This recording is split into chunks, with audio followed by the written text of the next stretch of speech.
Hello friends, welcome to Ezhil YouTube channel. நம்ம பார்த்துட்டு question paper என்ன டிஸ்ட்ரிக்டு கொஸ்டின் பேப்பர் பார்த்தீங்கன்னா ராணிப்பேட் டிஸ்ட்ரிக்டு கொஸ்டின் பேப்பர் தான் பார்த்துருக்கோம். என்ன சப்ஜெக்ட்னு பார்த்தீங்கன்னா Tamil subject. Tamil question paper பொறுத்தவரை இங்கிலீஷ் மீடியம் தமிழ் மீடியம் ரெண்டு பேத்துக்கும் ஒரே கொஸ்டின் பேப்பர் தான் வரும். ஓகேவா?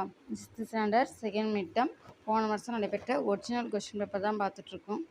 இது மாதிரி எல்லா டிஸ்ட்ரிக்டுடைய மாடல் கொஸ்டின் பேப்பர் வேணும்னா மறக்காமல் எங்கள் சேனலில் ஃபாலோ பண்ணுங்கள். ஃப்ரெண்ட்ஸ் சர்க்கிளுக்கு ஷேர் பண்ணுங்கள், லைக் பண்ணுங்கள், கமெண்ட் பண்ணுங்கள்.